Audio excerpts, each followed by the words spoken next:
Hello, everyone, and welcome to Common Era Law's Free Traveler Monthly Confab. Every first Tuesday of the month, put it on your calendar. We get together, we freedom lovers, focusing on the right to travel on our roadways and potentially in the highways, byways, and in the air. Wherever you want to go about, you should be free to go from here to there. And without asking permission from the government, without paying a fee. These are the principles that we stand for. And we're here at the source of a movement that is taking hold throughout our country because people are starting to wake up to so many lies and so many schemes and so many misrepresentations. And they're facing so much intimidation as well that they're not really pleased about in terms of making us comply, trying to get us to comply with all of this stuff. Well, the time is up for that. And it's ever more so urgent that we, the people, take our sovereignty back and stop this forward movement into a more and more control grid dystopian future that people have been talking a lot about, predicting.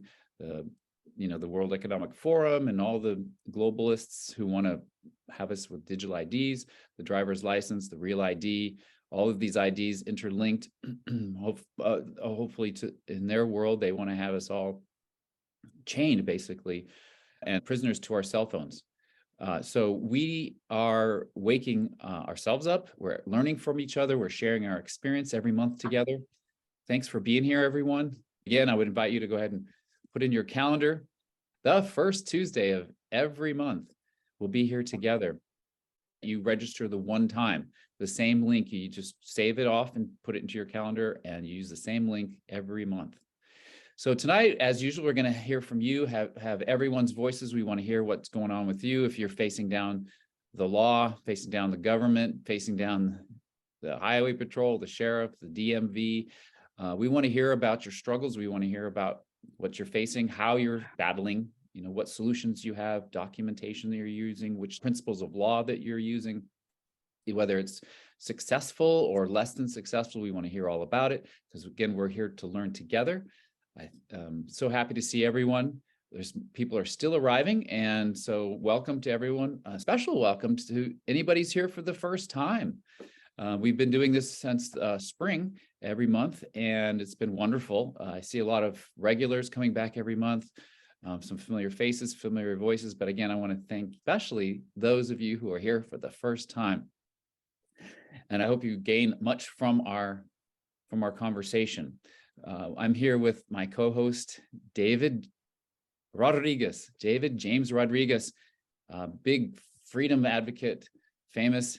I saw you, David, in a recent conference that you were presenting at. Every time I go online, I see you out there preaching all the good things about freedom, and I'm glad to have you. Our special guest tonight is Rick Martin, and we're going to learn a bit more about the technical aspects of Rick's battle against the traffic violations that are all too common in our lives. We'll set the context. What is the context of these violations, supposed infractions, or what do they represent as far as the law? Most of us assume it's just a revenue generating scheme, but hopefully we'll have a chance to put in that context and then talk about how we as individuals or even collectively can fight back against those violations and actively use the court system or oaths or other mechanisms to our advantage and restore to the best of our ability our right to travel freely. Let's go ahead and say hi, David. Absolutely. Hey, Clint, thanks for hosting this and co-creating this together because you're a freedom lover as well, myself.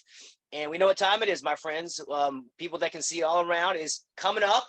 But the good news is that here we are gathering using technology and spreading truth and vibrations of frequency and love and honesty, sincere learning. And I'm really grateful because I just was sharing a video with a friend, and the video was I'm white pilled. And you guys have heard the red pill, which is like the truth pill, waking up, and the blue pill is like go back to sleep, be a slave. The white pill is like a pill of optimism, a pill of hope, and the opposite of black pill, like it's all going to be crazy and negative. Well, I listened to a guy named Martin Armstrong the last couple days, big forecaster, and Klaus Schwab was modeling him since like the 80s. He started the World Economic Conference in 1985. Klaus Schwab started the Forum, World Economic Forum, in 1987. And there's a video on Rumble. I can put it in the link here. But the point is that he's been forecasting financial markets for a long time, very accurate. And he says, so what do you see is going to happen here? And he says, the governments are going to collapse, the dollar's going to collapse. And these Marxist centralists think they can control it all, and they can't control it all. That's the big game that these guys are going to wake up to. So you and I, the kings and queens of the earth who respect each other, believe in self-ownership, the non-aggression principle, personal responsibility for our lives. This seems to be the way forward.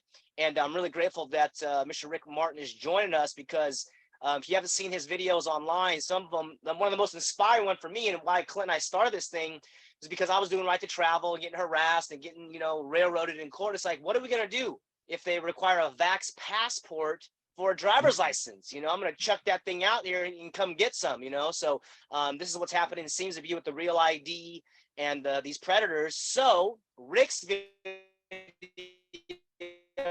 which inspired me, he pulls out the paper, "Do not tread on me" license plate on the back of his car.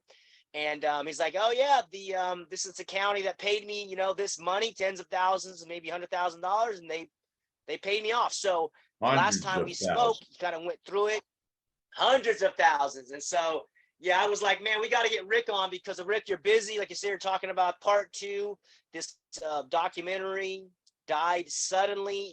You've got a lot of stuff on your plate. So I would thank you for taking some time. Very valuable. And of course, your website's very helpful, constitutionallawgroup.us. But we were talking about like how to go about it, because we can talk about my situation later, Clint, but I'm in the midst of filing a federal lawsuit. So I'm like, how do you go on offense? When they come after us, we're the criminal, we're the defendant. But Rick has figured out something after doing this for 30 years. And there's a 3-step process, it sounds like, Rick, where you have to do a FOIA request, it's quite simple. Indemnity insure, and then yes. Yeah, so I'll it's just pass it on. So that's what we want to go on offense. Yeah, that's right. Absolutely. So everybody here understands. You bet your biscuits. Yeah, You've got to go on offense. Yes, and we're looking for solutions, because people here, and this is a confab, so like, they can share what's going on. People are being extorted, they're being kidnapped, but you are super important on the earth, Rick. And I'm so grateful that you're here. Well, How I have you been don't able want to to. get paid? I don't want to And, where would you like to be start? told that.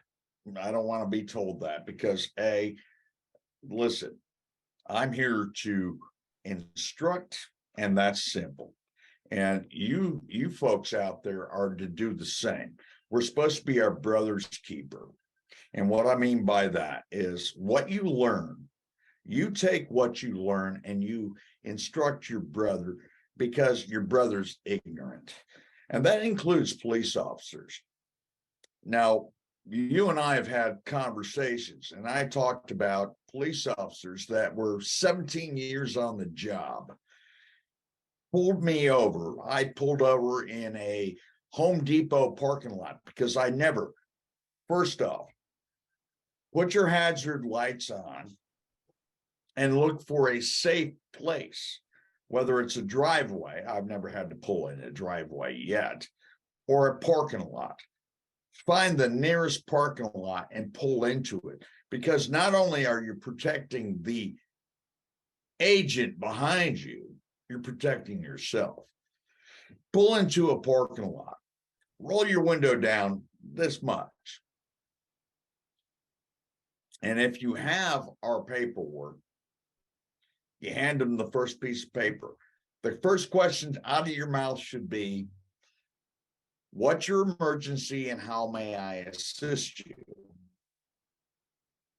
From there, they're going to pretty much put themselves in a box that they can't get out of, because they're revenuers. And what I mean by that is they are traffic cops. We, the people, have the right to travel. This is what the whole discussion is supposed to be tonight. And let me get into this. Traffic law is the easiest law to learn. And once you've learned it, everything else is secondary. Protecting and defending your rights.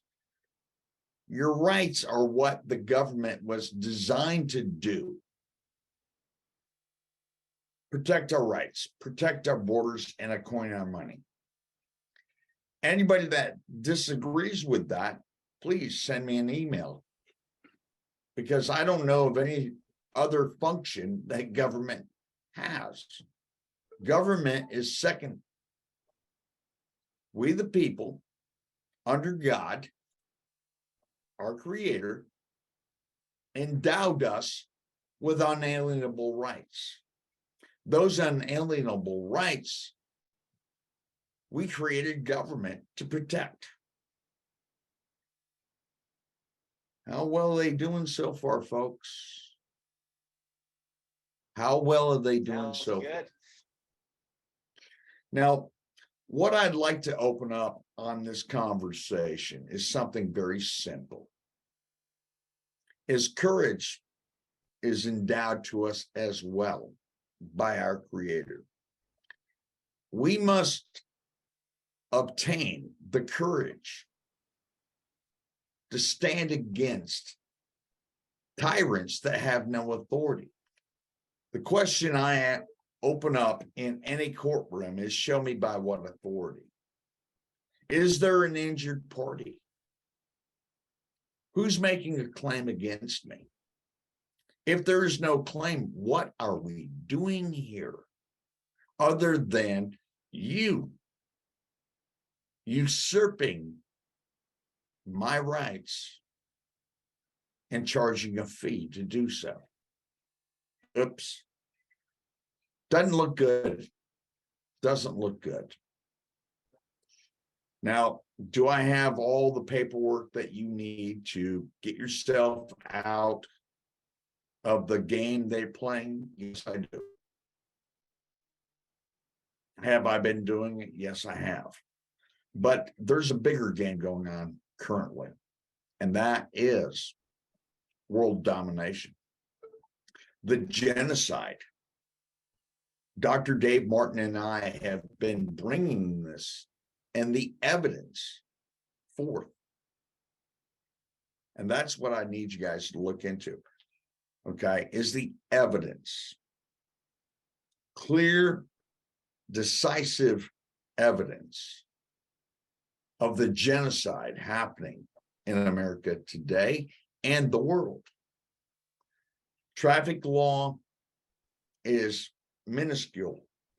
However, traffic law, once you can stand in honor with traffic law, it's the beginning.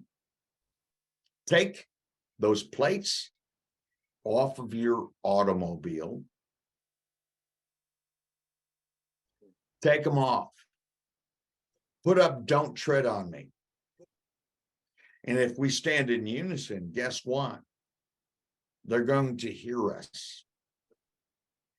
First thing you do is take off those license plates, because those license plates gives them assumption and presumption that you're acting in commerce, for which you're not, unless you're a delivery driver, a chauffeur, or a taxi cab driver, or a delivery man. You don't need them. And that goes back to basic law.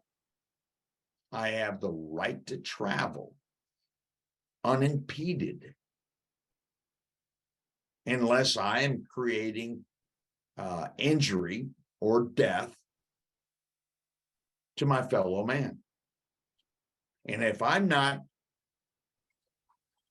creating that, what do you have to do in taking over possession of my automobile or my person, other than the fact that I got a driver's license.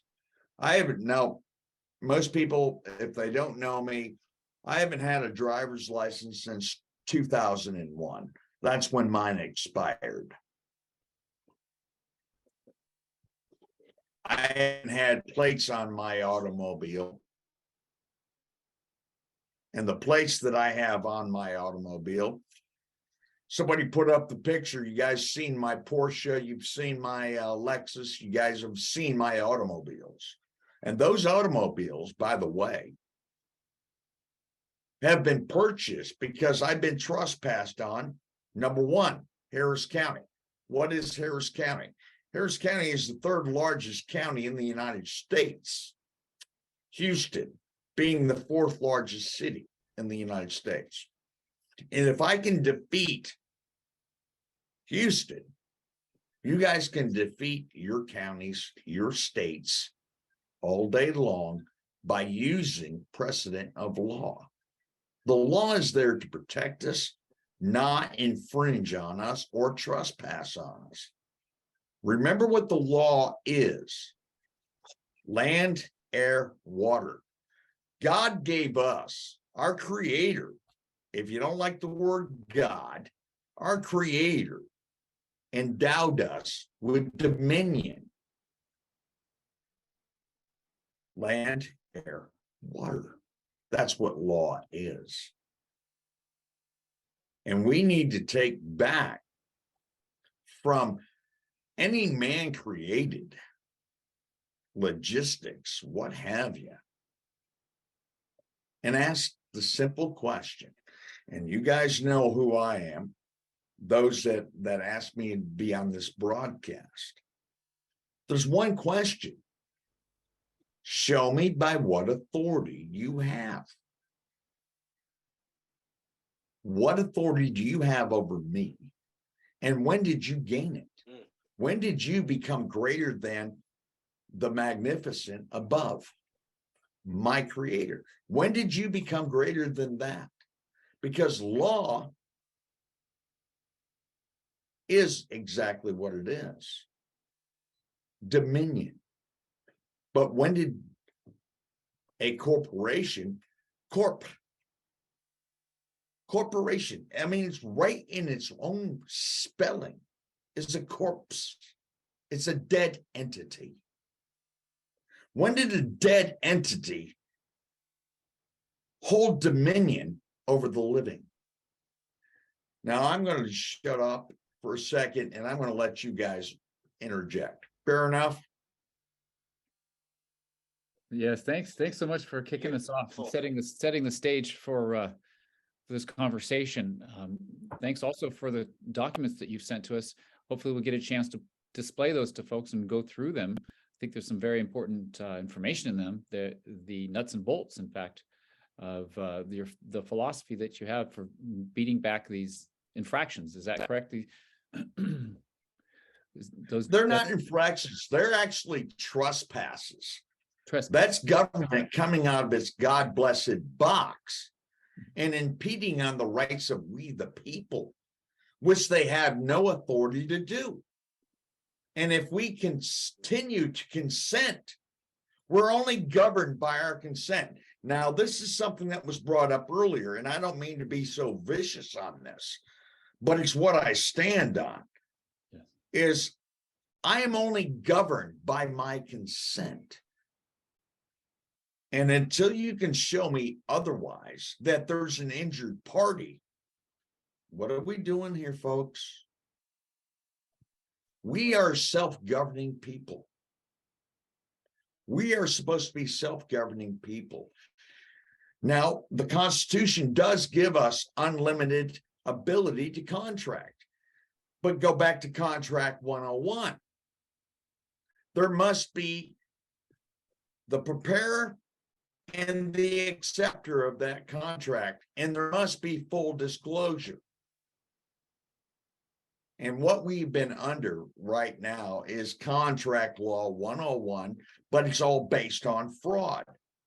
We have not been given full disclosure of the contract, nor is there the signature of the preparer. Somebody tell me I'm a liar. Very good, very good. So yes, we've got a couple of documents from you. One is a right to travel primer, really, with a lot of wonderful definitions of all the relevant terms and the court, some of the court rulings, court cases that are relevant. And then we have a notice of violation as well, the constructive notice. So do you want to share those with folks right now? Do you want to just put them in, just give them to people and they can enjoy them after our time together tonight? Clint, I'm leaving the floor open to you, my brother. Good. Well, I do. There's this. I do want to share some of these ideas. Please do. Yeah. Okay. Good. So here we are in. We have a. Let's see. I think actually I like this other. There's two documents you've given us. This one is called. Real quick here. It's a nice, juicy, long. It's called Driver's Licensing versus Right to Travel. And, you know, I was looking actually, well, here you have rights. You're defining these terms, which is what people really need. As you said earlier, it's through ignorance that they perpetrate this fraud upon us. So once we understand, once we learn these distinctions, what are rights? What are, I think you said a victim. It's a victim is claim. Clint, can you stop for a second? Yes. I've got to correct some of your speech, and it's Michelle. She's part of our team. She will tell you, I cannot handle the word understand. The word understand means I'm beneath you. I stand under you. When a judge asks, Mr. Martin, do you understand your rights as I've read them to you? Absolutely not. I am quite aware of my rights. Now, are you, judge, going to protect those rights as you sworn to do so? Very good. Thank you. That's a pet peeve of mine. That's a pet peeve of mine. You're not alone. Do not use their words. I get it. You. Yes, and I'll let you proceed from there. Well, yeah. So I do comprehend the difference, and I we have to retrain our own minds to good. Get off of their language, because words have meaning. Words have meaning. They cast spells or they don't. Make sense? Yes. So yeah, I just did a search for the word understand in the document sentences to see how you might use it. But we comprehend things, we learn things. That's the point I'm trying to make, is that we're ignorant and we need to go from being ignorant. I know, and I cut you off. I apologize. No, that's fine. It's a fine distinction. I just want, I'm really excited about people, you know, coming.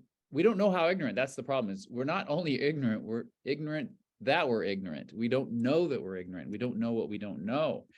And that's what's so mind-blowing and so engaging as well, and so empowering when you do finally learn what rights really mean. And as you have pointed out in our previous conversation, where do our rights come from, for example? You know, so some people may have a general understanding of rights, thinking that they are granted to us by the Constitution, and we here know better than that. It comes from our Creator.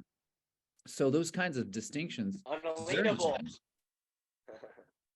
Unalienable. But let's see, there's this really good, what did I like this one section here?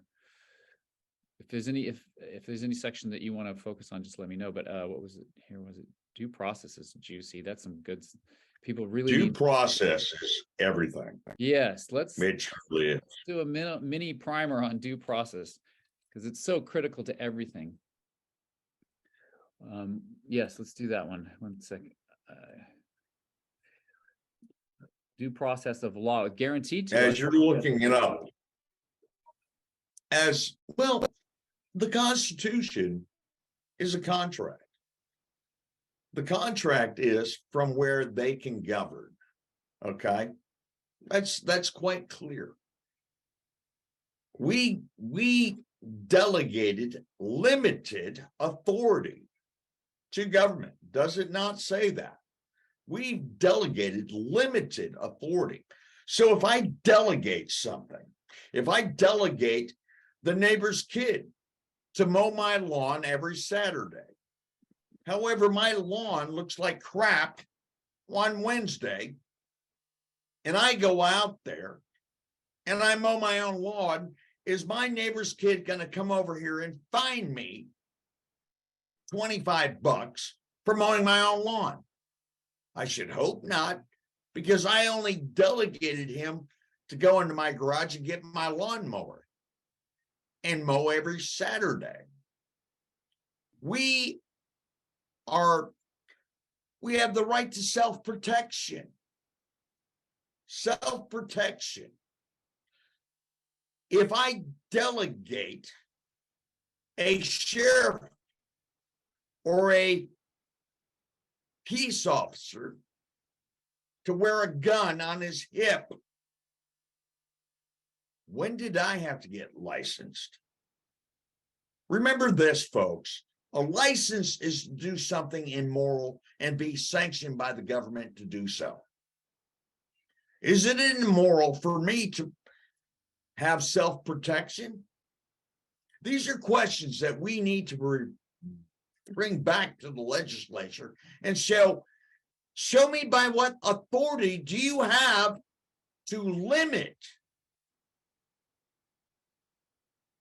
what I delegated to you? And when did you have authority to impose sanctions on me? When did you have the authority to tell me I need a license to do this?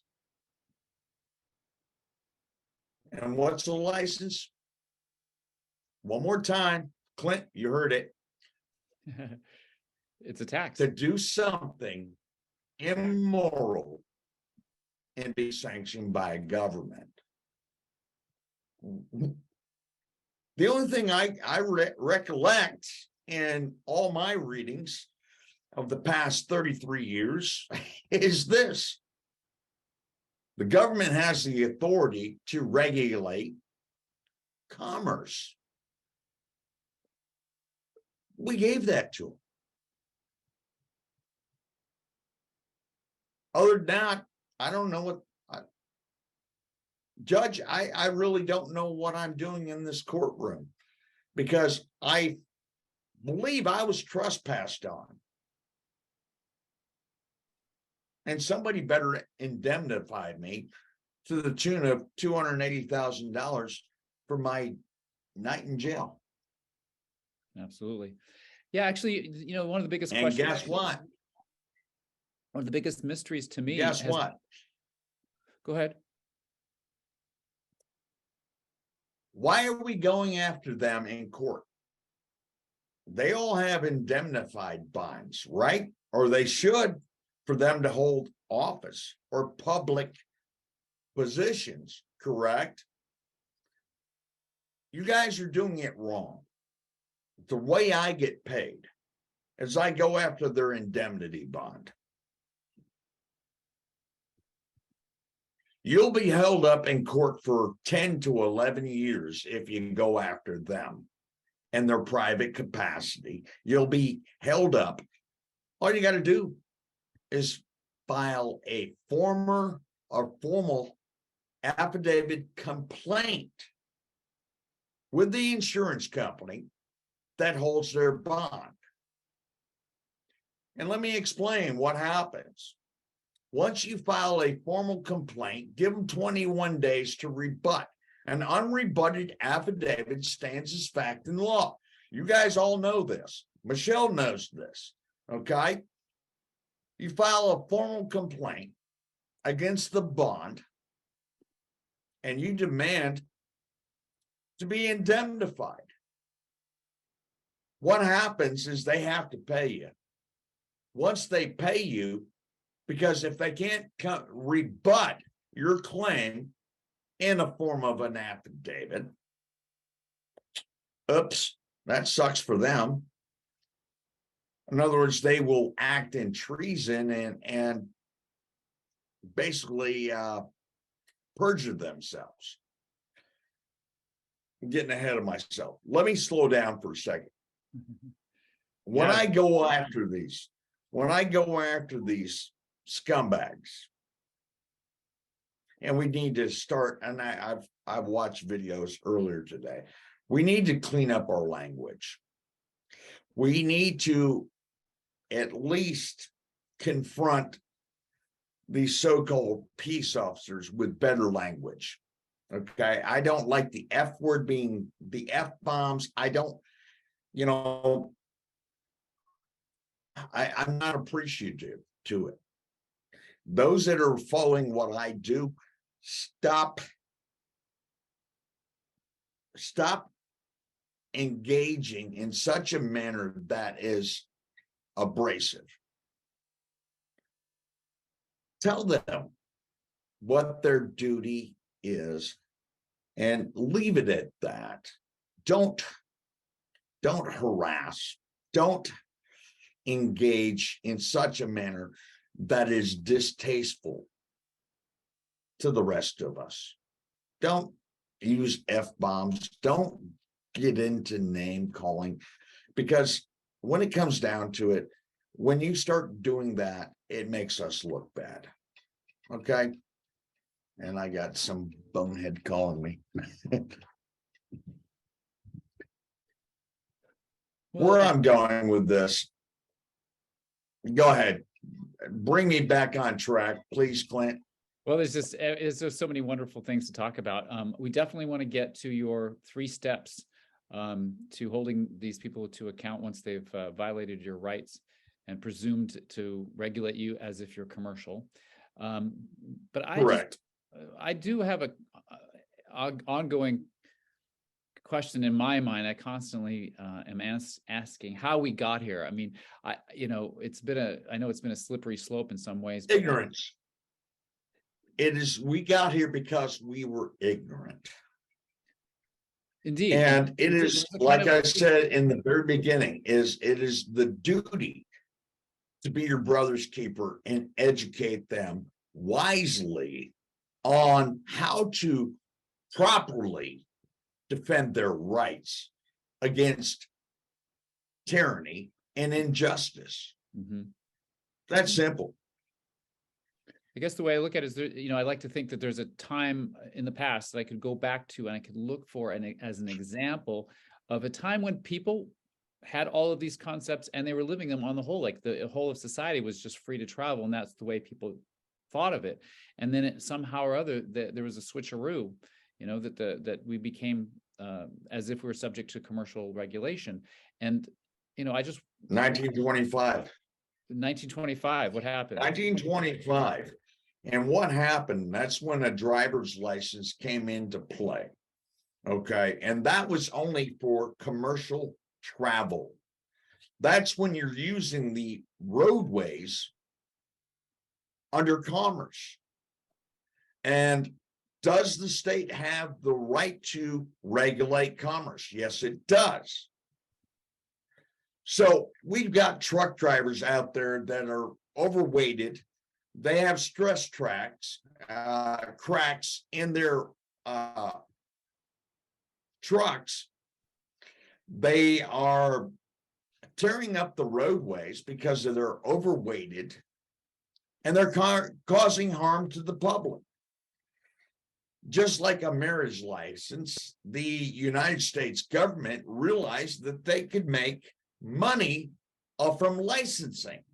Now, let's go all the way back. And I know this is crazy, but let's go back to a marriage license. Do you know what a marriage license was started off as? That was when a man or woman of a different race or culture wanted to marry outside of their race or culture. They needed to have a license to be sanctified by the government to do so. How many people knew that? Marriages were recorded in the family Bible. You didn't need permission from the government to marry somebody. And all of a sudden they decide, hey, we're making money on this one. Let's keep it going. Driver's license. Oh, well, we're only in the very beginning, we're only regulating commerce. But hey, let's get a license plate on, okay, the Ford Model T. It came in one color, black. You walk out of a grocery store. Well, there wasn't really grocery stores back then, but I digress. Your automobile looked like everybody else's automobile. So now we can put a number on the back of it. That's yours. That's his. We're helping the public. Really? I'd say put a Roadrunner sticker on your front windshield and don't pay the government to identify your own automobile. I might be going off on a tangent, and I'm sorry. Well, yeah, no, it's fine. It's just I understand the licenses came into play, and I understand, like, I thought I learned that for the first licenses or plates were for government just to manage their own motor vehicle fleets, and then it was moved to the commercial realm, and so yeah, trucks and maybe taxis and other people using the roadways for commercial, they came under regulation. But I'm just that under, yeah. And the bottom line is, if you're using the public property for profit, okay, you can be sanctioned. You have to follow within their construct.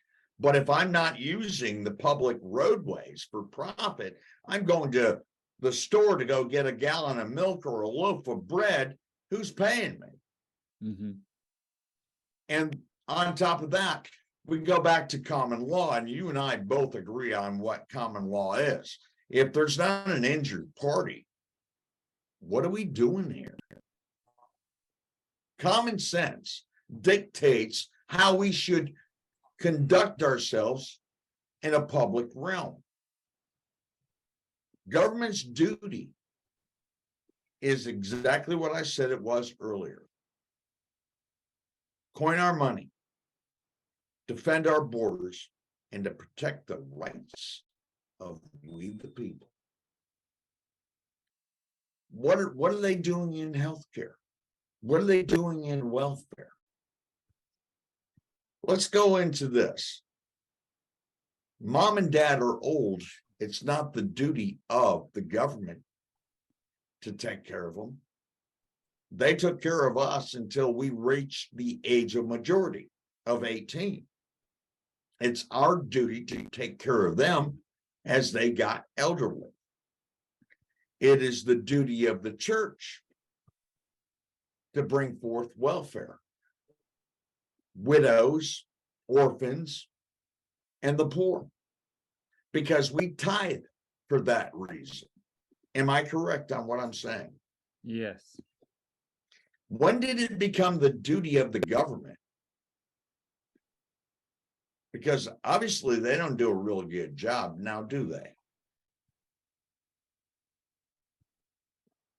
I would say that every time you introduce government into your life, you're going to get injured.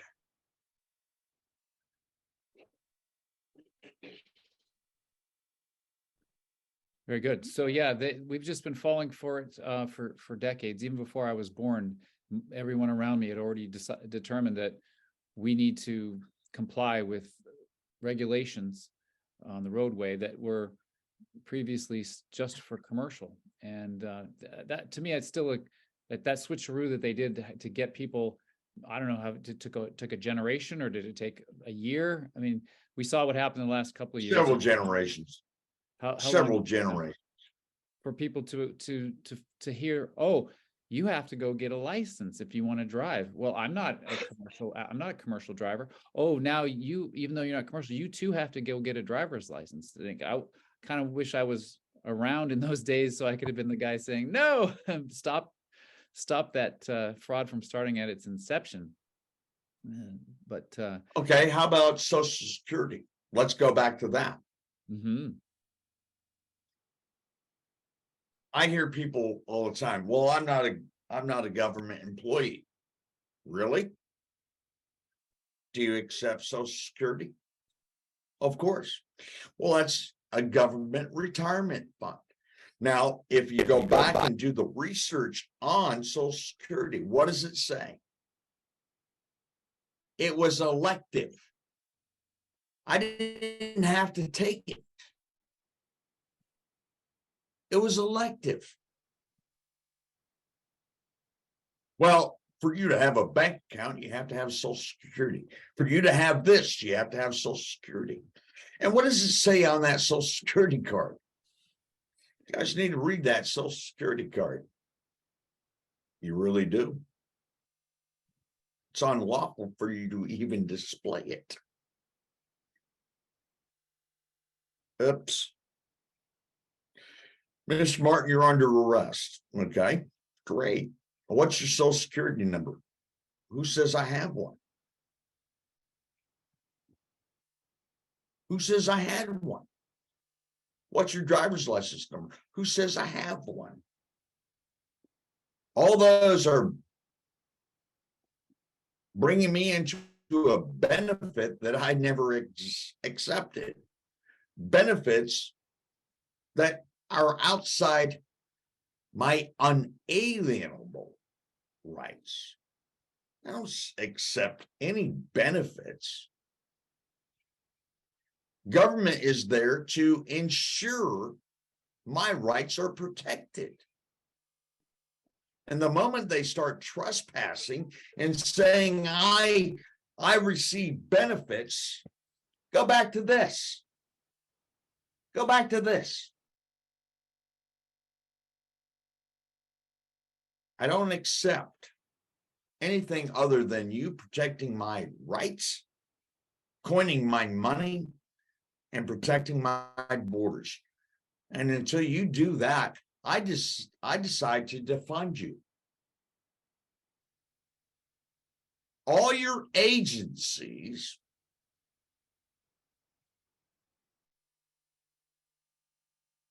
not under my authority.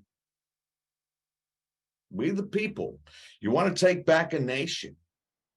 You listen to what we've been saying for 30 years. I'm not going to get into Donald Trump. I'm not going to get into JFK Jr. I'm not going to get into any of that. But I'm going to tell you this. We're under military occupation. And we, the people, need to hold ourselves accountable. And we need to start recreating our communities under our sheriff. And I said this before. Anybody that brings up any videos of me 30 God blessed years ago, you'll see exactly what I said. County charters. Look at the county charters. Look at what a quo warranto is. Those county charters are all based on the Constitution.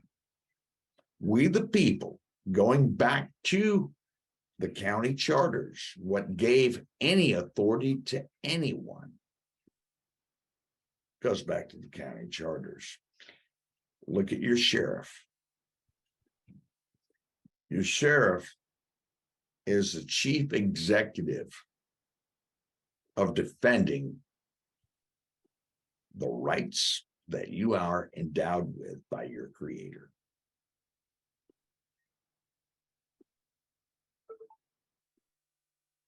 Okay, great. Well, thanks so much again, Rick, for being here and sharing your wisdom with us. I want to go ahead and open up the conversation to the folks who've joined us and see if they have any specific questions or comments about what you've said. If you want to raise your hand, that'd be helpful. I see some folks in the comments section, as well as Darlene holding up something. I didn't quite see it, but I hope we'll get on that. But I see hands. let's start with Connie.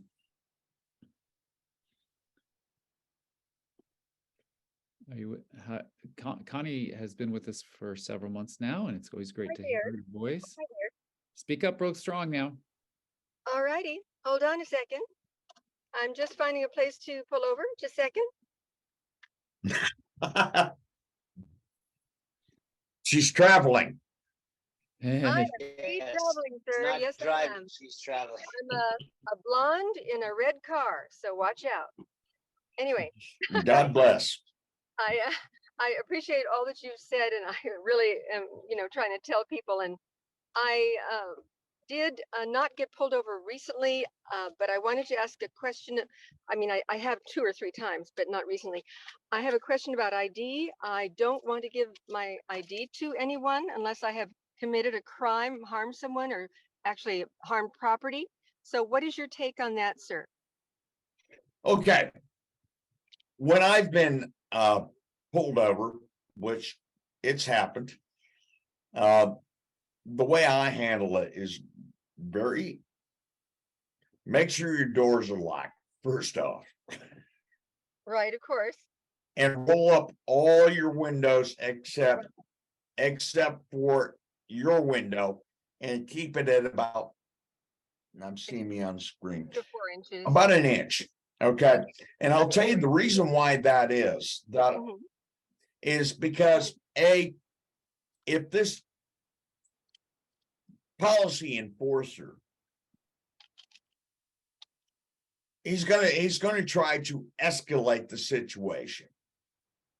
And he's gonna say he smells alcohol, he smells marijuana, whatever. I got exactly that from a sergeant. I told you, I should tell you what I said to him after he did that. Can I tell you that? Go right ahead. I said, sir, where is the, what's your probable cause? There's nothing coming out of this car. I'm a teacher. I'm very sober and I don't do any of that. And where's the corpus delicti? He was out of there in a shot. All 4 officers left my van. Well, Okay, corpus go delicti is a Connie. great thing to bring up. Where's the injured party? Who is making a valid claim against me under penalty of perjury? If there's not corpus delicti, and that's what the Constitution was all about to begin with. And we've got to hold these public servants accountable. But go ahead. Yeah, so the ID doesn't have to. Your question was, once again? Yeah, the ID. I don't really want to give my ID to these thugs anymore because they don't deserve it, actually. So what do you do normally? Okay, let's go back to, do you have plates? Yeah, my plate says DOT number such and such. I had another plate that was fancy schmancy, was confiscated by the thugs in Naples, Florida, and I was thrown into the slammer for 2 weeks for nothing. So got out of there, but my plate now says my DOT number, which is registered. They can look it up. Well, I don't know why I register anything, because once you register something, you give possession to it. Okay, because I was thinking of getting Once you register anything, whether it's a name or it's an automobile, you give state possession of it. Right. Now, where I would go with look that up.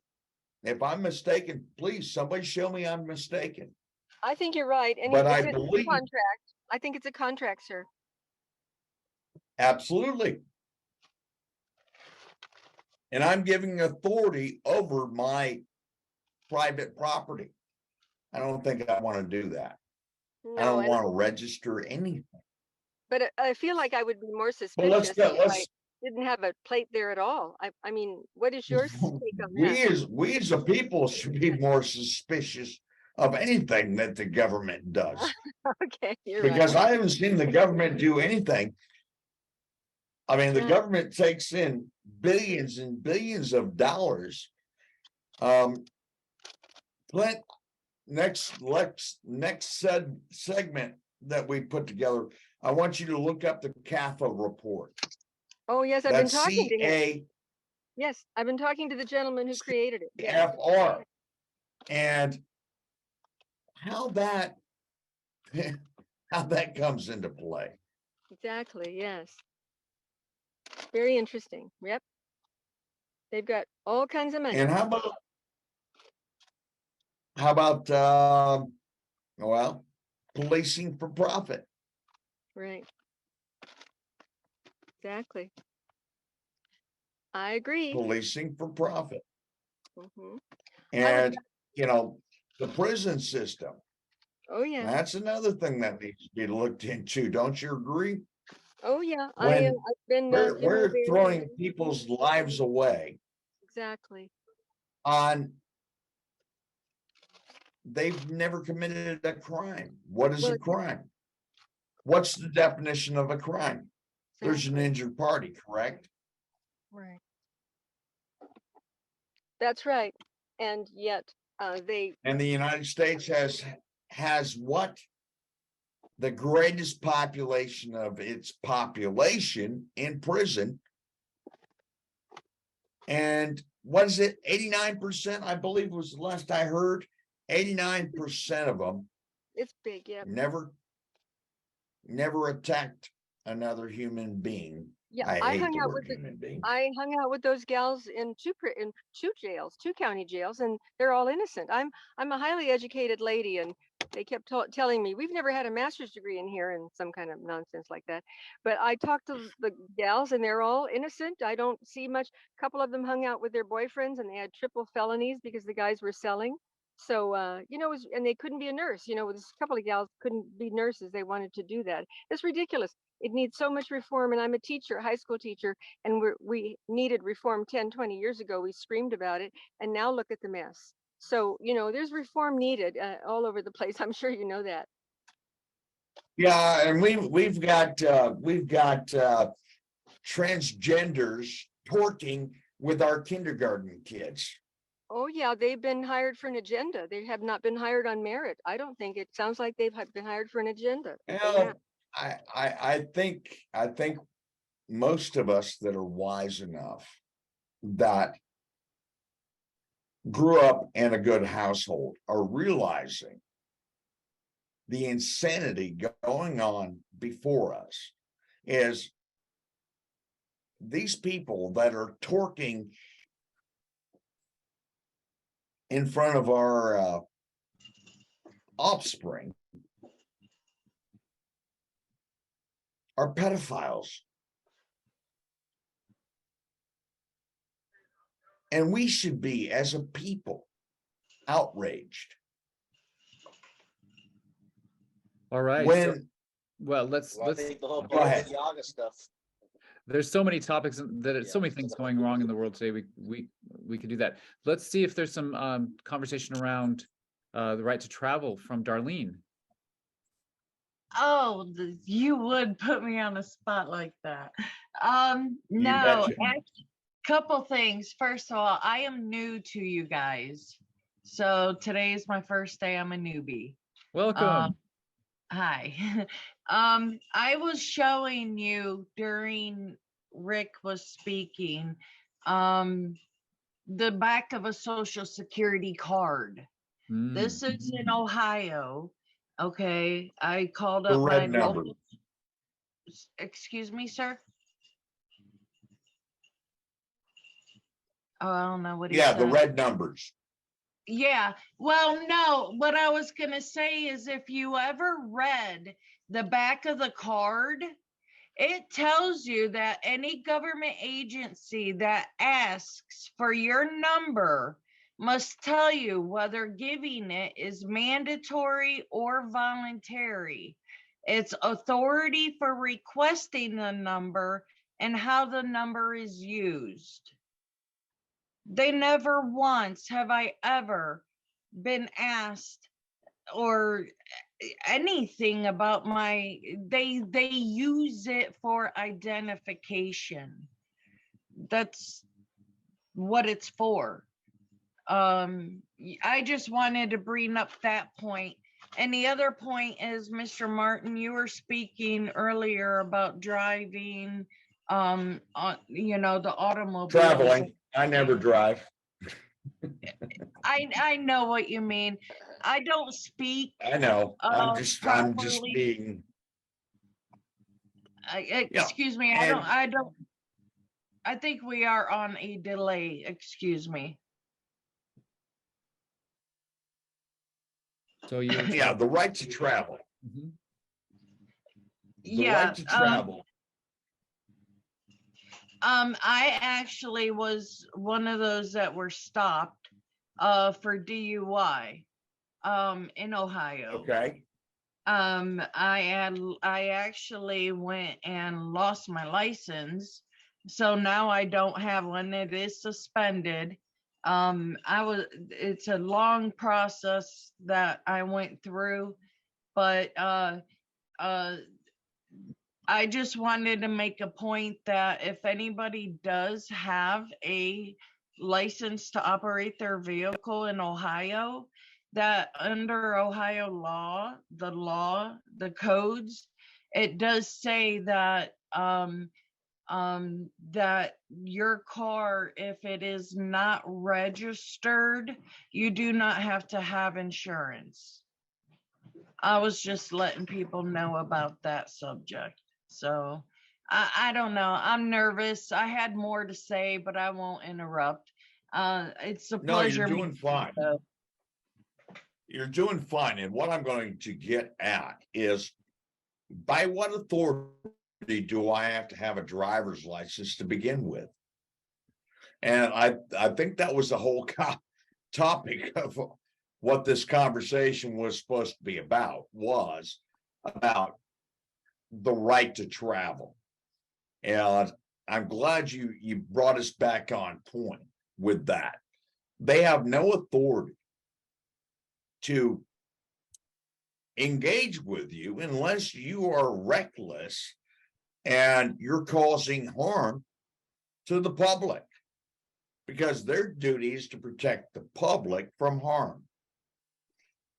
And what we're seeing lately is the only harm that's coming across is these guys that believe that that little badge and that gun, they can be road pirates. And that's what it is road piracy. Yeah, isn't that Do you right? know what a cruiser is? Do you know what a cruiser was? You're gonna love this. When I say road pirates, you're gonna love this. A cruiser was a little boat that was used by pirates to go attack big boats.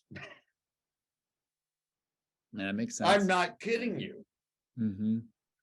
They would throw out all these little boats from their boat to go attack a big boat, and they were called cruisers, to overtake a bigger ship and rob them of their booty. And no, I'm not talking their butts, Their booty. but that's what they did. Well, yeah. So you're talking about Quaranto and using the color of law. And I believe that, David, isn't that basically the angle that you're going after them? You're going on the offensive now because you're saying what they did under the color of law was infringement of your rights. Am I getting that right? Well, yeah, I'm heard that a few times, quote Warranto, but I'm going to use a Title 42 federal civil lawsuit, and this is where I think Rick was like, just go after the bonds. So, we have different options, so we got to try something. That's the purpose of gathering, to learn. And Rick has more experience, so I'm like, part of me is like, oh, I'll just forget the federal lawsuit and go after the bonds. When I hear Connie's story of getting kidnapped, it's no joke. When you get kidnapped, like you said, 280 grand for being in a jail cell. I got arrested multiple times the last few years, and I had no recourse. And so I don't know if there's a statute. All you had to do was call me. Filing the claim against. I know I'm Oh. interrupting. My apologies, but yeah. Bottom line is, all I would have told you straight up is go after their indemnity bond. And the question that you're going to throw out there is, show me by what authority did you have to even trespass on me? I spent the night in jail. That's what unlawful kidnapping. And the officer had a gun, correct? So that's assault and battery, is it not? And as I go down through all these things that have happened to me unlawfully with no authority, every officer has an indemnity bond to protect the public against infringement on rights. Now it's up to the insurance company that holds that bond to rebut my sworn affidavit under penalty of perjury in the form of an affidavit under penalty of perjury that my allegations are incorrect. This is how we do it, folks. Yeah. Screw court. Judges are corrupt. Prosecutors are corrupt. You want to prosecute your case? You do it this way. You listen to me on what I just said. You hold the insurance company that holds that bond accountable. And guess what happens? Now, if I'm a public servant and I have a bond and the bond company pays out, I am beholding to the bond company to pay that money back. And if I don't pay that money back, I can no longer be a public officer, correct? Because I'm no longer bondable. Oops. You want to know how I get judges off the bench? That's how I do it, folks. By going after Because the I go bonds. after the judge's bond and I get paid, and that judge cannot repay that bond and no longer are bondable.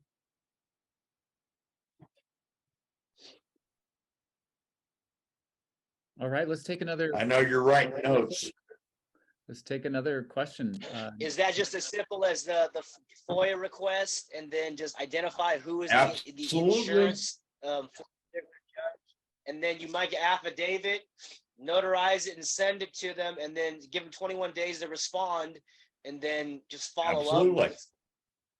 What I do, David, I'll be honest with you. What I do is I give them 21 days. And after the 21 days are up, I will send them another notice, giving them 72 hours to rebut again. So when it comes down to it, I've already given you 21 days to rebut. I gave you another 3 days, 72 hours to clarify anything that you don't know anything about, blah, blah, blah.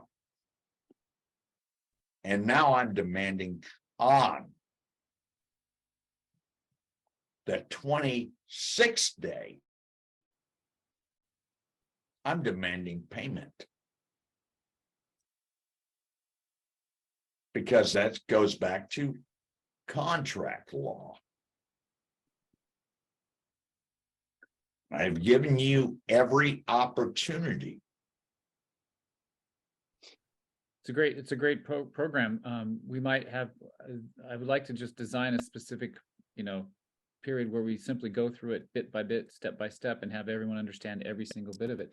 This is kind of an introduction. What I'd like to do is water. get the paperwork out there. I'd like to get the paperwork out there so all your viewers can follow suit on exactly what we're doing. And You guys pretty much know who I am. I don't charge for what I do. Dr. David Martin and I have both been bankrupted by our wonderful government for what we do. That's intriguing. And But let's it's see. not intriguing. It's a pain in the ass. Well, I wouldn't have thought that you Pain would. in the ass. Tell 'em. Give us some 60 Yeah. seconds if you would, Rick, because you told me the other day. Tell them what happened. When I walked out of court, when Dr. Dave Martin and I walked out of court back in October of last year, not this year, our bank accounts were seized. And we don't even know who seized them. Our credit cards were shut down. Listen, they're coming after us for one reason. We're giving you guys the truth, and we're showing you how to fight back, and they're coming after us. By the grace of God, I had $600 in my pocket when I gave them my debit card. Now my account was just under $7 million. I was independently wealthy. I didn't want to be in this fight. I was trying to retire in 2016. And what happened in 2016, I got a phone call from a friend of mine, ex-special forces buddy, said they stole my daughter. And that's when I uncovered the child trafficking rings.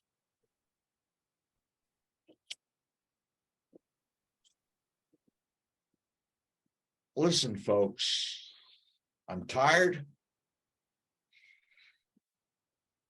I never in my wildest dreams believed America would be this foolish to just give up its rights, shut down their businesses. This whole COVID scamdemic. I never saw this coming.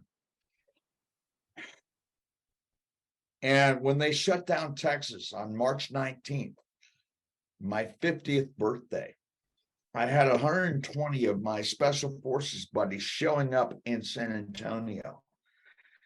And the restaurant that I had paid for out there on the Riverwalk wouldn't even open and never gave me back my deposit. And that's when Dr. Dave Martin and I started the Reopen America tour. And if you guys think I've been making money, you guys are smoking crack on your weekends. I've given up. I've lost just about everything except for my pride and my word of honor. And I'll tell you this, I need more people to stand up and defend their brothers. We need patriots. We need heroes. And I'll be tired.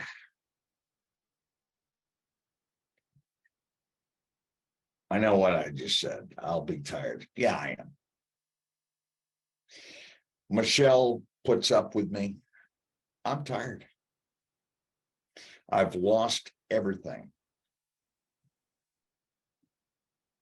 But I didn't lose my self-respect, standing for a nation for which I believe in. And our founding fathers, you've heard me give that speech. 56 men signed that Declaration of Independence. We the people shall be held accountable, not only to each other, but we have a creator. What did you do to defend my people? Good question. When did you step up to the plate to defend we the people? And I hope that haunts your soul.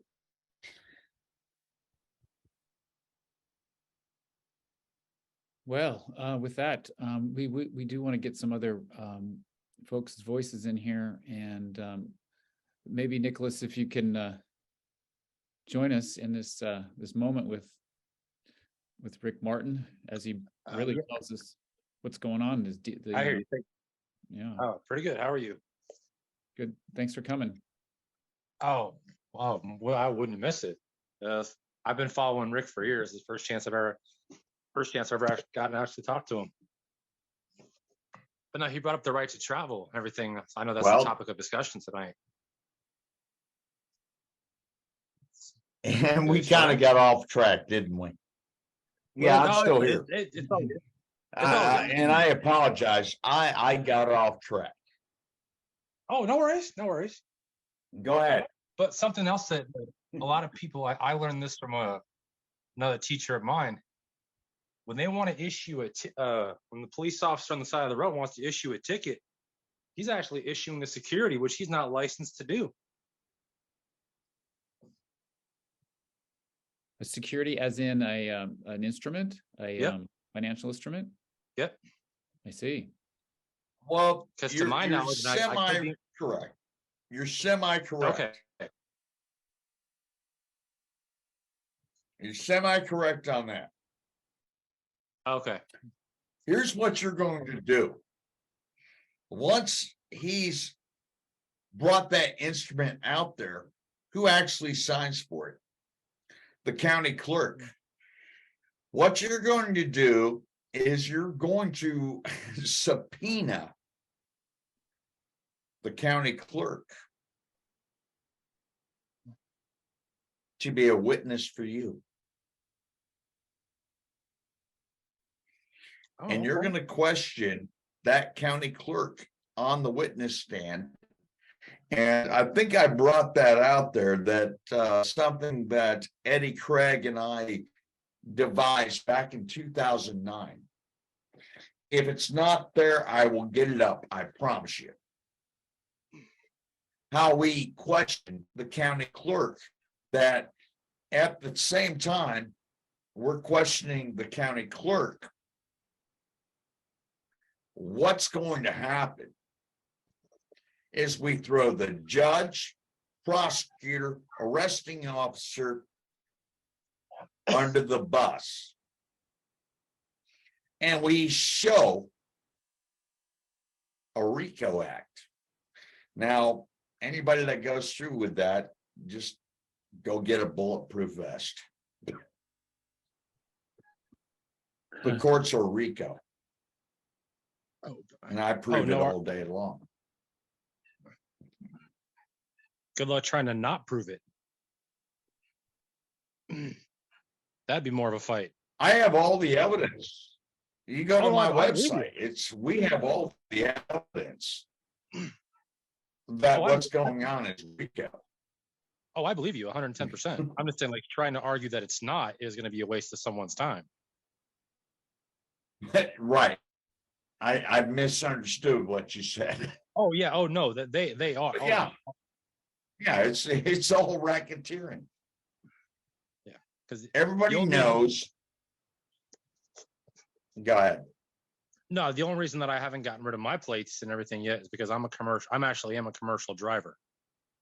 So I do that when Well, there you for a go. living. There you go. Self-explanatory. Mhm. You are a driver. You do owe the public a license and a fee to maintain the roadways, correct? Oh, no argument. I drive for a private company, so in a work truck. There you go. But when I'm in my own private automobile, I'm not engaged. Like you said, I'm not engaged in commerce. Correct. But like you said, I still have to have the license, and rightfully so, because at the end of the day, it is commerce. No, you don't. Oh, no, I mean to No, perform my if function. you're on the public highway, no, you're only licensed when you're engaged in commerce. If you're Correct. out there in the public domain, taking your family to the park doesn't apply to you. Oh, yeah, that's what I was gonna say. Right. Okay. So I'm not always a driver. I'm not a driver Correct. 24/7. The same Correct. logic that a police officer, a man who acts as a police officer, he is not always a police officer. Maybe 10 hours a day, he's a police officer, and then he takes the costume off. Mhm. Yes. He's supposed to be a peace officer. Oh, he's His usually the duty is to uphold. His duty is supposed to be doing what? protecting our rights. What is the duty of a? No. His duty is to uphold the peace. That's what a peace officer license is. Gotcha.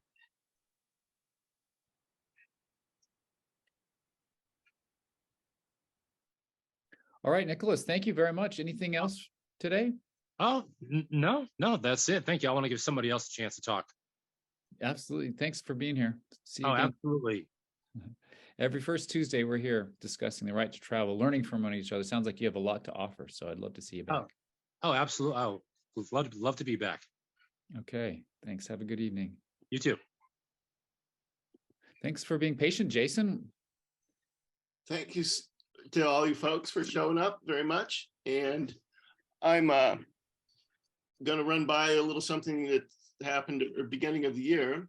So I took one of my cars out, the one that's not registered, the one that's not insured, and just driving around town and are traveling around town operating this device. Anyway, so a little early in the morning, sideswiped a parked car, parked there to. So you created damage. I did, yes, in the other person's vehicle. Okay. Now you have to be held accountable. Oh yeah, no, I'm all Correct. for being held accountable. So I mean, it all just, I get out and I look at the car, and like, oh well, okay. So I'm thinking, okay, get out a little note and paper, say, here's me, I hit your car. You know, I was going to do that thing, but it was right in front of their house. They came out and they're like, how'd you do that? Well, you know, just once in a while you have a brain fart or whatever. Anyway, so I had, as I mentioned, not insured, not registered, and I do have a license, to driver's license, not from the state I live in, but the neighboring state. And she asked for that, and I didn't have it, and she was a little perplexed. Anyway, she handled it fairly well, but she called the municipal police right away, and I was like, okay, they came. And they see, and I tell them the whole story, and they kind of scratch their head, and then they give me a fix-it ticket for insurance and license, and say, just you show this to any uniformed officer, they can write it off. I send in a little fine, and you're good, right? So in the meantime, I'm also told the gal, like, I can pay you out of cash today. Just, give me a number or give me an estimate, take it to your guy, whatever. Right. So I went home, and so you put that car tried in to insurance. facilitate. And so then You tried to facilitate them with a fee, correct? yeah, so Now I listen to what I'm saying. yes. Yeah, you try to remedy the incident, correct? Yes. Just say yes, Yes. because I already know the answer to it. You tried to remedy it. And then the state got itself involved, correct? Right. When was the state damaged? Wasn't. That's a serious question. Right. When was the state damaged? Mm-hmm. Well, it wasn't.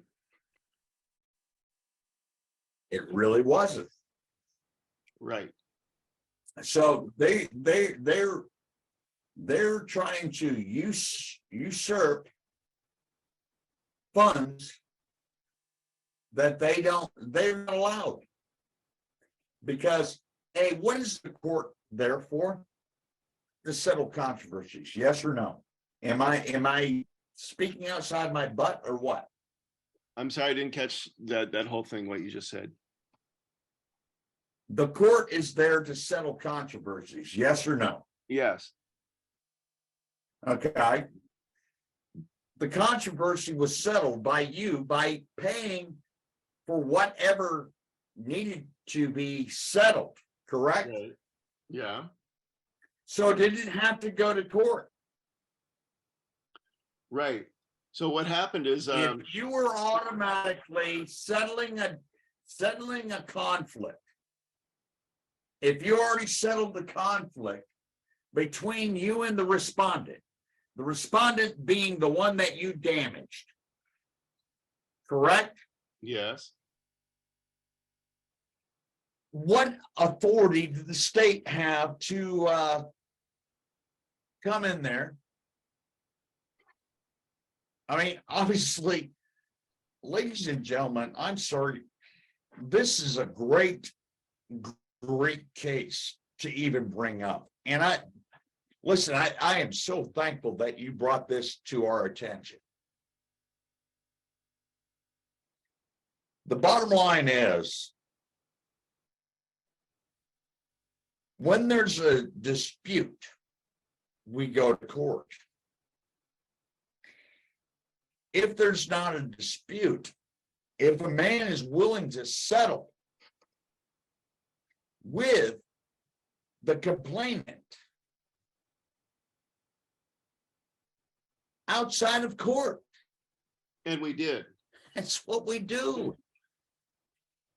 And then the court decided it wanted to get involved. Now, didn't it? Quite. Yeah.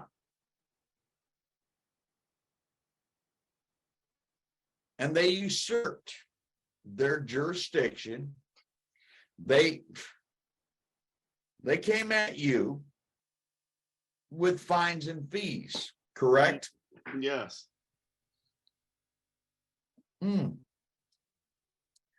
Outside of the fact that you already were willing to have an agreement with the plaintiff.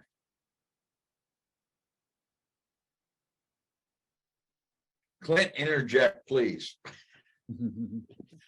Yes, You I heard think what was Jason was said. telling us a story of how he was handling it without the need for government. He was just doing the right thing and he was taking care of business. And then the cops came and made things worse. Isn't that right, Jason? Well, yeah. And it was funny because the cop, his attitude was super like, you know, this is something that's super low priority here for what I should be doing in this city.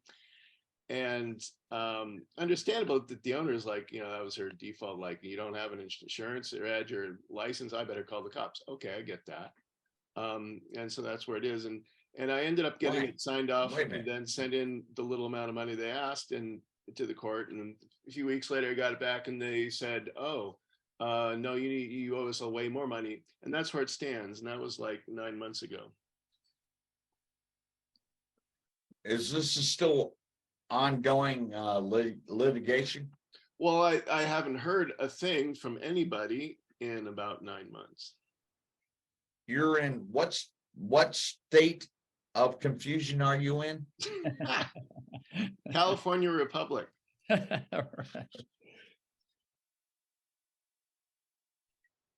Well, definitely get with me and I will show you the paperwork. I will get you to the paperwork on how to address the situation. Awesome. Yay. Thank And you. you know, this is nonsense. And I can't tell you how much I appreciate your call. And I'll tell you why. Because it makes it so right there in your face, right there in everybody that's watching's face, how much Government is not needed if the controversy can be settled between two parties. We don't need to be in court if we have an agreement. And it's that simple. Mm-hmm. Right. If I've injured you and you're willing to concede damages, then here it is. It's that simple. Then here it is. All right, then. So go ahead, Jason. There were a couple of documents from Rick in the chat. If you download either of those, you have Rick's contact information in them. Okay. Thanks for chiming in. Thank you. Yeah, you're welcome. Let's see what Natasha has for us. Go ahead, Natasha. Hi, good evening. I have actually, if allowed, to have two questions I would like to ask Rick. So question number one is, any opinion about state national? There's a growing movement. It's nonsense. Leave it alone. State nationals are nonsense. Okay? So leave it alone. Status correction is not something that you believe in. Is that correct? Let me tell you this. People like Anna von Reitz have been leading you incorrectly. Okay? That's simple. You, a state national, Kurt Pendergrass and myself have been talking about if you step into that platform, listen, I'm a man of my word. My man is my bond. My word is my bond. This whole state national nonsense is exactly what I said it was 30 God blessed years ago. Nonsense. I'm a man of my word. I'm a man of my bond. And it's the duty of the prosecution to call me a liar. That's simple. Don't go through all this process of changing your status. Your status is only what you say it is. Am I making sense? Yeah, no, I understand. I just wanted to hear your opinion because, and I'm not talking about Anna von Rentz, there are multiple other people, and they are reporting that people with corrected status are basically just left alone by the police. Like they stop them and then they see them in their LexisNexis and they leave them alone. Yeah, well, here's where I go, is your status is what you say it is. Sure. That's simple. And law is not that difficult.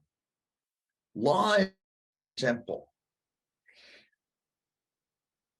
Bar attorneys have made it difficult. If I say I'm a man, it's up to them to call me a kangaroo. Am I correct? Prove that I'm a kangaroo. Hi, good evening, folks. Welcome to Monday Night. That's Kurt. I hear Kurt in the background. Somebody playing Kurt. Yeah, you're talking to Natasha. She is very exacting and she's very well researched on many, many things. And she's into, so what was your second question, Natasha?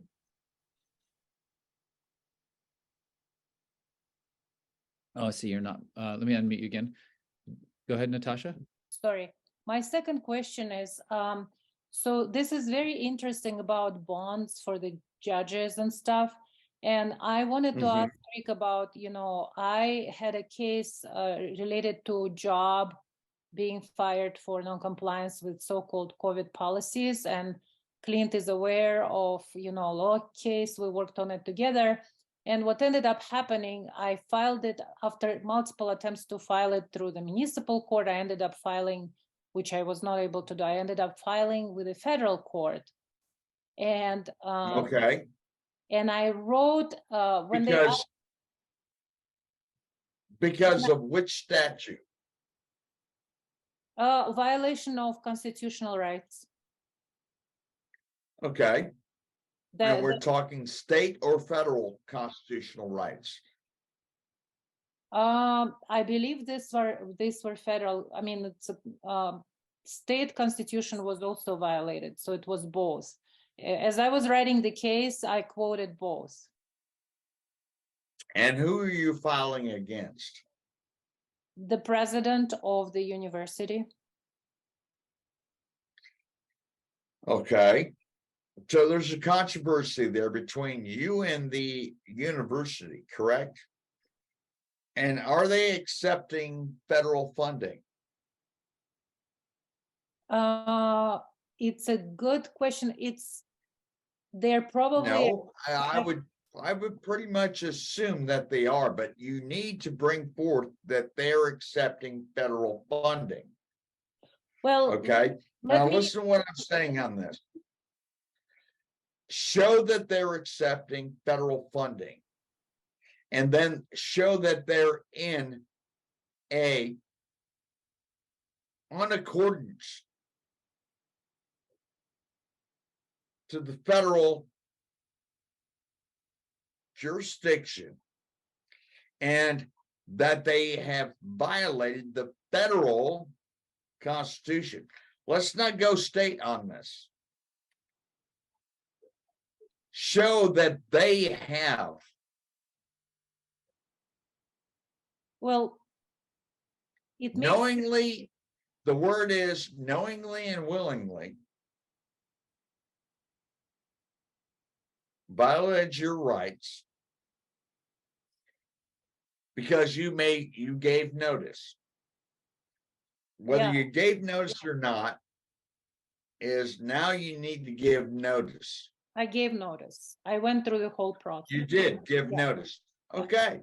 However, my question That's is what not I'm about asking. that. My question is about the fact that my case was rejected. And what happened was when I By filed who? by Who? by the judge. And the What reason judge? Federal or state judge? federal judge. And the reason was You call me. huh? You call me. This cannot be settled by a simple question. Well, This no, is going to be settled by but let me finish my question, though, Rick. So certainly. I would love to call you, but I just wanted to tell you the story. So when I filed the case, because I felt that as I'm coming in sui juris, I do not have to pay. So I wrote an explanation as to why I'm declining to pay. And the clerk accepted the filing and I got the case number. And then later on, I received an email that my case was canceled for failure to pay. So they wanted me to pay. Okay. And so what I was wondering about, would that be a good reason to file against the judge's bond for depriving me of the due process? Not yet. Not yet, but it will be. Not yet. We have to gather more evidence. Okay. Can we put that judge in a stronghold? Yes, we can. But let's conduct the news correctly. Let's give the judge an opportunity to correct his stance. So basically write another notice to the judge this time. Let's have a conversation. Let's have a conversation. I need to know more about the case than I can talk about or discuss Okay. in an sure. open forum. Sure, that would be I need to great. know more about the case before we get into an open forum. Fair enough? Absolutely. So I can reach out to that website. Absolutely. All right. Well, thank you so much. Thank you too, I'm Natasha. sorry I can't, I'm sorry I can't answer the question right now, Sure, sure. No, but we no, will I understand. find remedy. I appreciate that. Thank you so much. All right, let's go to Abra now. Hi, Abra. Thanks for coming back. How are Hey you? there. Sorry, I was on the phone. I'm good. How are you doing? Doing dandy. Fine and dandy. So I have tons of questions, but I'm just want to stick to one.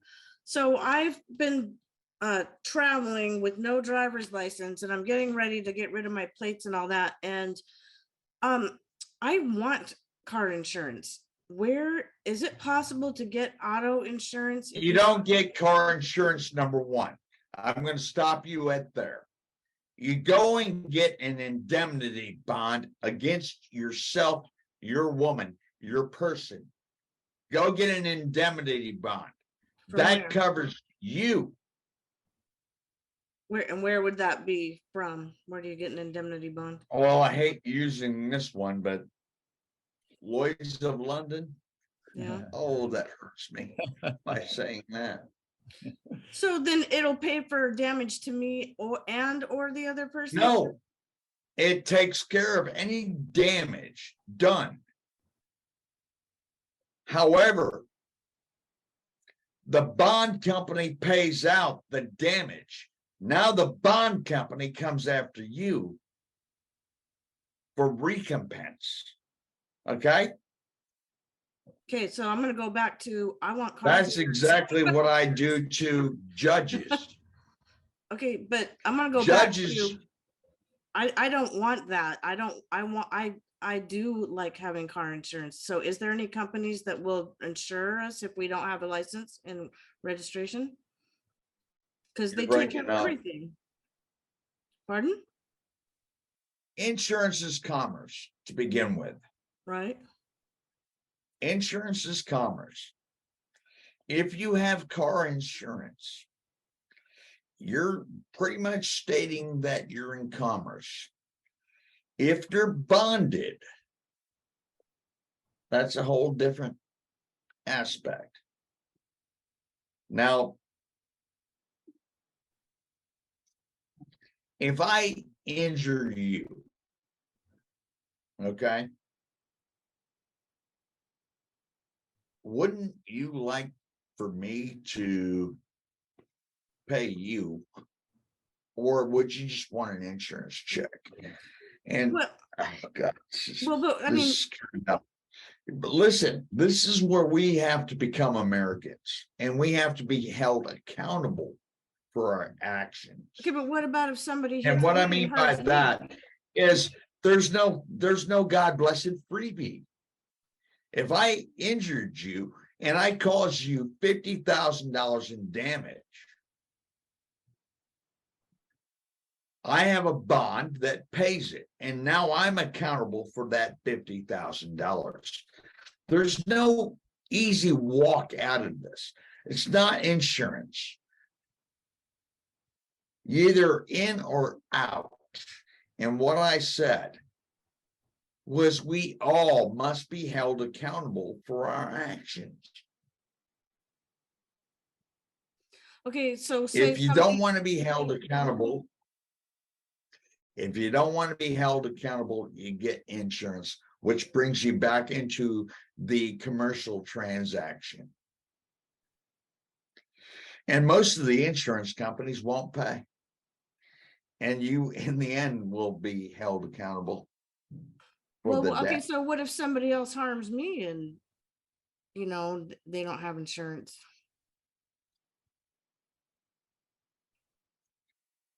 Do they have property?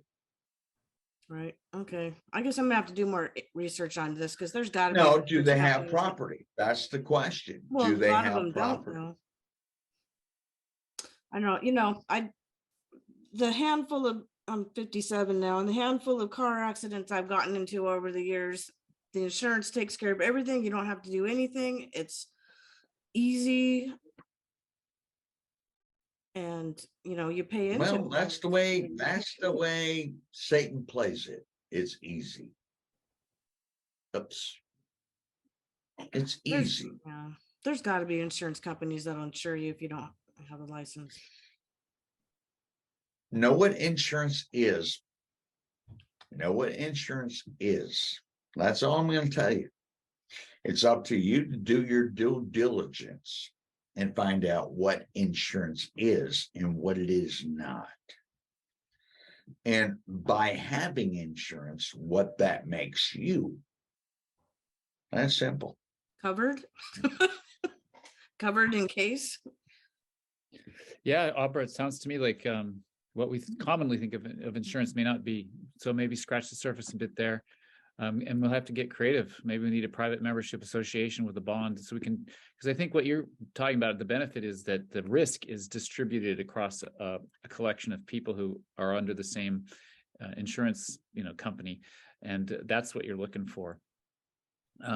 Whether that Let me, Dr. Dave Martin and I brought this out. You guys keep wanting to go after the banks and the banksters. And what Dr. Dave Martin and I have been telling you guys, it's the insurance companies that are putting the banks up there. Yeah, there's a lot to learn about Yes. insurance companies. Let's do a whole expose on insurance companies one day. But thanks for that question, Abra. And please, if you have some research between now and next Tuesday, first Tuesday of January, love to hear from you. Well, I do have some stuff I'd like to talk to you in person about an experience that I've had that led me to all this, and then another person that you may want to have come in and do a presentation. So I've emailed you before and never heard anything back though. So All right. Well, We're listening. Fair enough. Yeah. So yeah, we'll definitely connect up even this week if you like. okay, I'll send you an email right now. What's your email address? info@commonerlaw.com. Okay, All right. Thanks, Abra. thank you. Yeah. Have a good evening. Too. Victor Wayne, how do you do? Howdy do, Clint. Nice to see everybody and hear all your comments. Aubrey, I wanted to make a comment to her that's limited. Insurance is limited. In other words, it's going to be a very limited coverage, 30,000, 50,000, whatever you choose. And then what happens is, while you have that insurance, once you go through the insurance company's coverage, now you're responsible.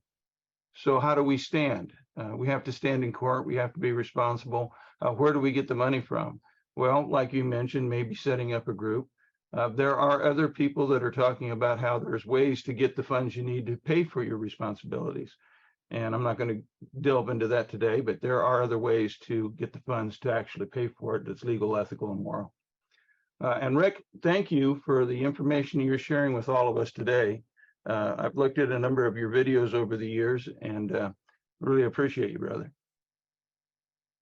Well, I thank you. And listen, there's a lot more that's been hidden. I'll tell you that. A lot of I agree. videos are excommunicated, if you know what I mean. I do. Yeah, there is a whole lot of censoring going on in the world today. No doubt about it. You bet your biscuits. And we need to appreciate that. But- And again, thank Clint for setting this up so we can all put some ideas together and actually listen to each other. And if anybody who hasn't gone to the Constitutional Law Group's website, the link is in the chat. Do it. It is a wealth of information. And Rick, I put a little donation there in there for you guys so you can keep the site going as well as supporting us. And if you have an extra $1 or $2, give them a donation. Well, there's I thank you for that. Lots of documentation there really that you do. can I thank download you for that. absolutely for free. You do not have to pay for it, but they definitely need the support for the things that they're doing for us at no charge. There's no cost. I'm a man of my word, always have been, always will be. I don't charge for my time. Never have. Now, granted, I was independently wealthy and your wonderful government decided that they didn't want me to be wealthy anymore. So if you remember, Dr. Dave Martin and I just got nailed for millions. They don't like us. They don't like what we have to say. But we're here for you guys. Because we answer to our creator. We don't answer to you. We don't answer to our government. We answer to our creator.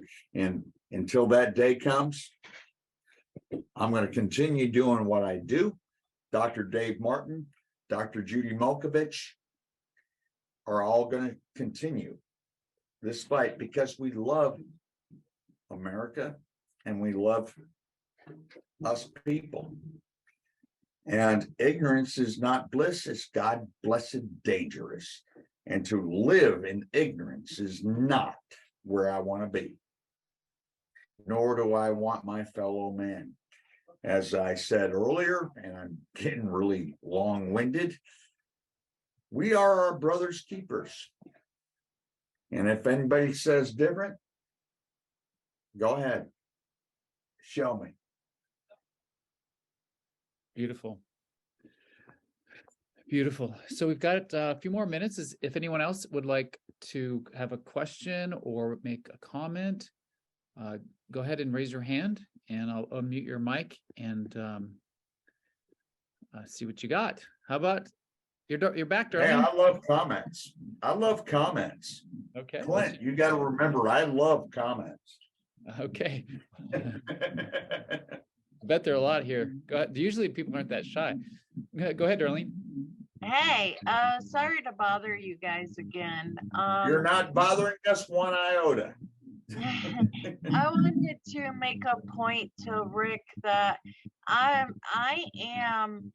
went and received my certification under Ohio's Attorney General for open public records requests.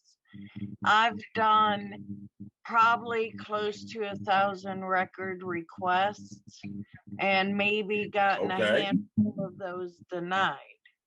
Well, one of the requests I did was for Ohio's Bureau of Motor Vehicles. We have a registrar. His name is Charles Norman. Now, I requested his bond, his oath, insurance, everything. And I got all that. I received it all. After I got it all, I got a hold of the insurance company by email. I did all this by email. So I got hold of the insurance company.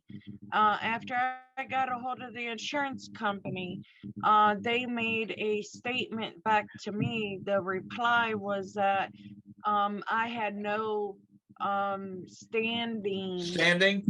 Yeah, to go after anything after that for that bond. See me hitting timeout? Yes, sir. You have to have a valid claim. Okay. So you need to make a valid claim of how he was personally, get that? He was personally liable. And we get into that. I'm sure Clint, his team does the same on how to make him personally liable. Okay. And that's where you're at right now, is you have not made a valid claim against this gentleman yet. Now, that does not mean it's not possible. It is extremely possible by his influence that he influenced others, and he is downline held accountable for his influence. I did do the claims. I submitted them to, actually, I called it claims and complaint, and I submitted it to the insurance company. That's when the insurance company responded to me, but they also referred me to go to who is Ohio Risk Management. So I submitted the complaint and the claims to Risk Management. They replied back with permission to sue letter under Ohio's Court of Claims. And that's where I'm stopped at right now. Let me ask you this. Did you respond, or actually not respond? Did you inform them in the form of a sworn affidavit under penalty of perjury? Oh, no, nope. Now you need to do that, and I'll explain why. Because they can only rebut. Clint, back me up on this one. Is they can only rebut under an affidavit of perjury. That's where you hold their feet to the fire. Any other rebuttal outside a sworn affidavit under penalty of perjury is nonsense. They need to hold their position with a sworn affidavit. Other than that, anything that they say is nonsense, because they need to hold themselves up to the same position you hold yourself up under penalty of perjury. If you're a liar, they have to prove you're a liar under a sworn affidavit. And if they're not willing to do that, you go and seek a summary judgment against them. Any unrebutted affidavit deserves, and a judge cannot rule against you. You go into that courtroom, you file a claim against that insurance company, whoever you're going after, and ask for a summary judgment showing that they never rebutted your affidavit, and your affidavit stands as fact in law. And that affidavit, a judge cannot rule against. Right. You're asking for a summary judgment. Gotcha. Pay me my damages. Thank you. All right. Wonderful. That's beautiful strategy. Elegant.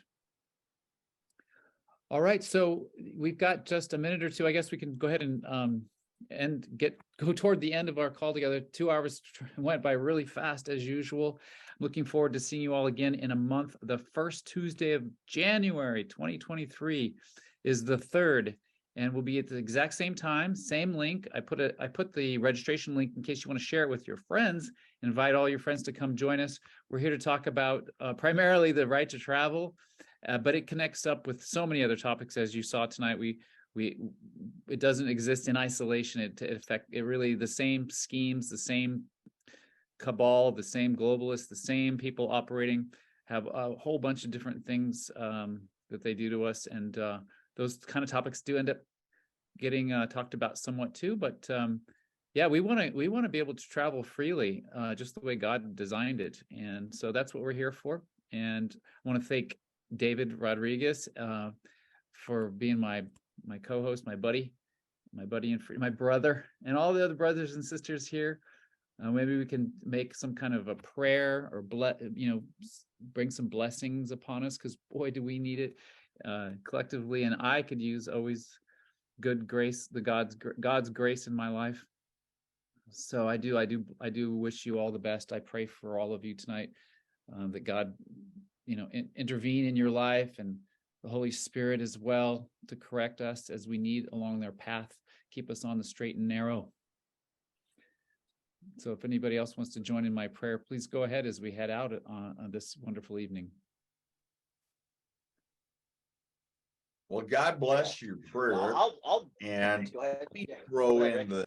I need everybody to step up to the plate and look into who our founding fathers looked to for guidance, other than God himself. I want you to look into Algernon Sidney. Algernon Sidney. Let me explain something about him.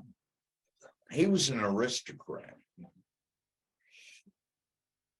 And he was exiled because he went against the King of England to Italy.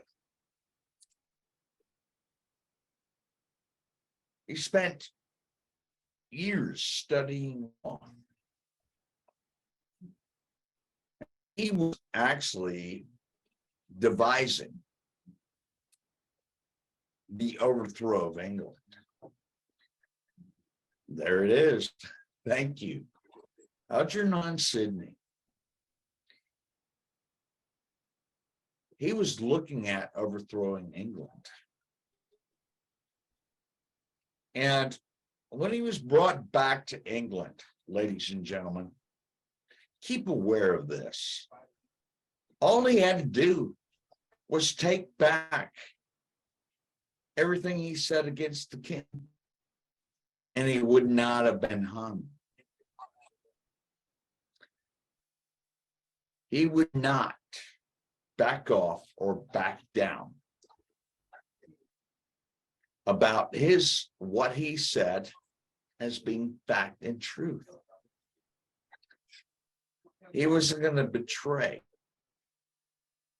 his own manhood and God. And if you guys have read anything, you'll see he had the opportunity. He had the opportunity to save his own God-blessed life by betraying his commitment to we the people. He was hung. You look at William Wallace of Scotland. He could have saved his life if he would have taken back what he said against the crown. He refused to do so, and therefore he was dismembered. Look for heroes, but I'm going to ask you this. Look for the hero in yourself. Look for the hero in yourself and stand against the tyranny that is upon us today. Don't look to me. I can give you law. I can give you evidence. I can give you all this nonsense. But until we, the people, stand in unison against the tyranny that we have allowed to overcome us, until we stand in unison, America's going to be lost. And I don't think any of us wants that for our posterity, our offspring. We've lived a fruitful life. For us to continue living a fruitful life, we must stand in unison against a government secondary to God and say no more. Tyranny does not exist on my platitude. That being said, ladies and gentlemen, God bless Clint. God bless David for Thank you, bringing this Rick. forward. Thank you. I'm a pain in the ass, but you guys got to do a pain in the ass. Yeah. Because you're a fighter, Rick. I'm an asshole. Go ahead. You know Well, what? you're fierce and you're I, powerful. Yeah.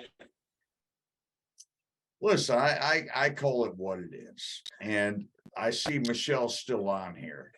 Michelle will tell you exactly what I am. And I don't back off and I don't back down. I'm a dog with God blessed frisbee. And I expect you, David, Clint, to get this information out there that we, the people, can stand in unison. As I said earlier, 2 seconds ago, if not us, who? If not us, who's going to stand for the rights No, it's of us for sure. our offspring? No, it's us. We know that. Yeah, we know that, man, for sure. We're the chosen ones, or we're the, blessed, or blessed with the burden, whatever it's called. Our experiences. Everybody on this call right now, December 6th, 2022, has got here. And you said scamdemic earlier. Yeah, that's exactly what it was, and we were calling it out at the very beginning because there's these financial forces, but they were afraid of an individual force called the man in the mirror, the woman in the mirror. Thank you for bringing up Algernon Sidney. Never heard of this guy. But what he was fighting for 350 years ago is what we're fighting for now, which is speak your truth and live your life. But now we got the internet and we got this type of technology. So I am white pilled myself. I do believe the future is bright, but these predator psychopaths are going to try to do this more. So say again, they won't. Listen, where we stand right now is Satan is going to play. And until you call it red pill, white pill, whatever, I'm going to call it is what it is. We, the people, have the authority and the responsibility to end it. And until we do, until we act unified, and I said earlier, county by county, I taught that to Rick Mack, is county by county. We take back one nation under God, indivisible, with liberty and justice for all. That's simple. County by county. It is your duty as a man or woman to question your representatives, your legislature, by what authority are you pursuing? And until we, the people, hold each and every one of those people that we put in office accountable to that oath of office, they think they're bigger than we are. I disagree. I believe that men like you, men like Clint, women like Michelle can and will hold public servants accountable to their oath of office, and the fact that they don't buy into the PACs and the money that comes across them from dead entities, which are called corporations. Now, I want you guys all to do a homework project. Corporations were only allowed to exist for 10 years under the original Constitution. Look at it. And if they violated the public trust, they were done. They were done. It didn't exist. Look into corporate law. We, the people, are not dead entities. Corporations are.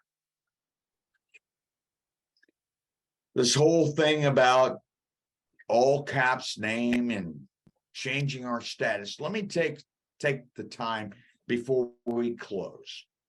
Changing your status is nonsense. I'll repeat that.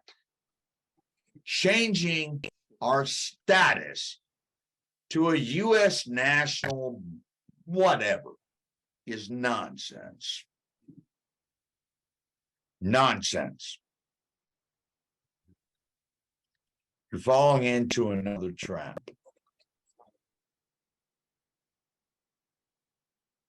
Falling into another trap. I've been trying to teach you guys this for a long time. I am a man. I will My take word is my bond. Call me a liar. I get it. My word is my bond. No need to change your status. I'm taking you up on your offer for the homework. And I thank you for all of your blessings. And that's our time for tonight, everyone. So thank you, everyone, for being here once again. And we'll see you in a month.